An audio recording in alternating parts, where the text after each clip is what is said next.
Halo, selamat datang di Terus Terang. Tetaplah terus terang, semoga kamu sehat selalu. Siapa di sini yang nggak tahu kartun SpongeBob? Ya, hampir semua orang pasti tahu kartun yang satu ini. Kartun yang legend banget, yang menemani masa kecil anak-anak pada tahun 2000-an. Kartun yang memiliki tokoh utama sebuah spons ini, ternyata memiliki pelajaran hidup yang bisa kita ambil loh. Dulu mungkin kita nggak sadar ya. Kita dulu cuma anggap kartun ini sebagai hiburan aja, tapi semakin dewasa, ternyata semakin tahu bahwa kartun ini penuh dengan makna dan pelajaran kehidupan. Sejak dirilis pada 1999, SpongeBob SquarePants sudah menjadi kartun yang menemani masa kecil anak-anak 90-an dan 2000-an. Kartun ini berfokus pada keseharian SpongeBob SquarePants yang tinggal di Bikini Bottom dan bekerja di Krusty Krab. SpongeBob SquarePants punya banyak alasan mengapa kartun ini begitu disukai. Selain memberikan tayangan yang menghibur, kartun ini juga memberikan banyak pelajaran hidup berharga kepada penontonnya.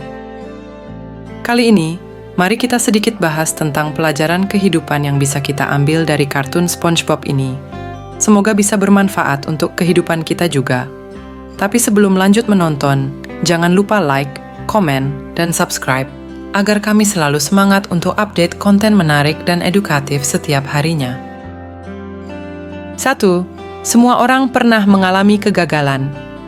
Seperti yang kita ketahui, salah satu kelemahan terbesar SpongeBob adalah mengemudi. SpongeBob tidak pernah lulus ujian tes mengemudi, meskipun dirinya tidak pernah absen dalam kelas mengemudi bersama Nyonya Puff. Namun hal tersebut tidak pernah mematahkan semangat SpongeBob. SpongeBob tetap menghadiri kelas Nyonya Puff, meskipun dirinya tidak pernah lulus ujian tes mengemudi. Hal ini mengajarkan kita bahwa kegagalan adalah hal yang wajar. Itu karena semua orang pernah mengalaminya. Setiap orang memiliki kelemahannya sendiri, dan itu bukanlah hal yang buruk. Hal yang perlu kita lakukan hanyalah belajar dari kegagalan tersebut agar tidak mengulang kegagalan yang sama di masa depan. 2. Jangan suka menunda pekerjaan. Pada episode Procrastination, terlihat SpongeBob mendapatkan tugas esai dari Nyonya Puff. Namun, alih-alih segera menyelesaikan tugas tersebut, SpongeBob malah menunda tugasnya untuk melakukan hal lain. Akhirnya SpongeBob dihantui oleh rasa cemas, hingga dirinya stres. Pengalaman SpongeBob mengajarkan kita untuk tidak menunda pekerjaan hanya untuk melakukan hal-hal yang tidak penting. Selagi masih ada waktu, tidak ada salahnya untuk menyelesaikan pekerjaan kita dengan cepat.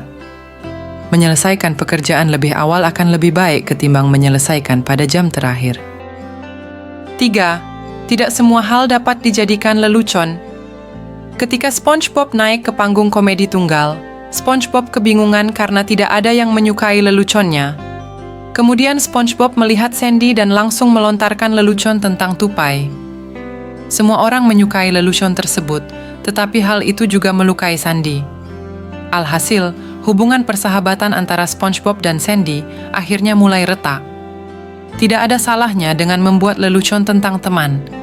Namun, sebelumnya kita harus menyadari apa saja yang boleh dijadikan lelucon dan kepada siapa kita memberikan lelucon tersebut. Meskipun kita memiliki alasan hanya bercanda, hal-hal tertentu dapat melukai teman kita dan bisa menjadi awal dari permusuhan. 4. Mengakui kesalahan bukanlah hal yang buruk. Ketika Tuan Krab menyuruh SpongeBob dan Patrick mengecat rumahnya, SpongeBob secara tidak sengaja menodai dolar pertama Tuan Krab. Sontak, hal tersebut membuat SpongeBob panik dan mencoba untuk menyembunyikan kesalahannya. Meskipun begitu, SpongeBob pada akhirnya mengakui kesalahannya dan meminta maaf. Alih-alih marah, Tuan Krab memaafkan SpongeBob dan berkata bahwa itu bukanlah masalah besar. Tidak ada yang sempurna di dunia ini. Semua orang berbuat kesalahan, dan hal tersebut adalah hal yang sangat wajar. Kesalahan sudah menjadi salah satu sifat alami manusia. Oleh karena itu, jangan pernah takut untuk mengakui kesalahan dan meminta maaf. 5. Tetaplah jadi diri sendiri. SpongeBob selalu iri dengan Larry yang memiliki otot kekar dan populer di kalangan para gadis. Tak jarang, SpongeBob berusaha untuk menjadi keren seperti Larry. Namun, Ketika dirinya mencoba untuk menjadi seperti Larry, hal tersebut malah mengubahnya menjadi orang lain. Bahkan, teman dekatnya sendiri hampir tidak dapat mengenalinya. Hal ini mengajarkan untuk tetap menjadi diri sendiri. Setiap orang memiliki perannya masing-masing dan kita hanya perlu memainkan peran tersebut dengan baik. Seseorang yang mencintai dirinya sendiri jauh lebih keren dari seseorang yang berusaha untuk menjadi orang lain hanya untuk terlihat keren. 7. Meskipun selalu gagal, Plankton mengajarkan untuk tak pernah menyerah. Plankton adalah pencuri ulung yang selalu berusaha mengambil resep rahasia Krabby Patty milik Tuan Krabs. Tapi usaha Plankton selalu gagal dan tak pernah berhasil. Meskipun mengalami kegagalan, setidaknya Plankton tak pernah menyerah dan selalu mencoba lagi. Sifat Plankton yang tak pernah menyerah tentunya patut diapresiasi dan dijadikan contoh, tapi bukan keahliannya dalam mencuri ya. Mencuri tetaplah salah. Yang kita contoh di sini adalah sikap pantang menyerahnya. 8. SpongeBob dan Patrick mengajarkan tentang arti persahabatan. SpongeBob nyaris menganggap semua penduduk Bikini Bottom adalah temannya, bahkan untuk Plankton yang selalu berusaha mencuri resep dan memanfaatkan dirinya. Namun bagi SpongeBob, Patrick adalah segalanya.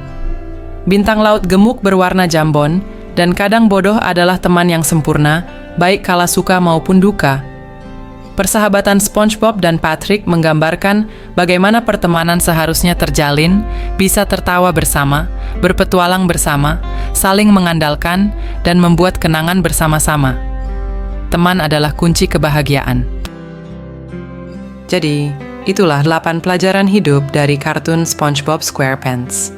Pelajaran hidup kadang bisa kita ambil dari mana saja, tak terkecuali dari sebuah film kartun sekalipun. Semoga bisa bermanfaat untuk kita menjalani hidup di masa depan. Jangan lupa like, komen, dan subscribe channel Terus Terang, agar kami semangat terus memberikan konten menarik dan edukatif lainnya setiap hari. Terima kasih.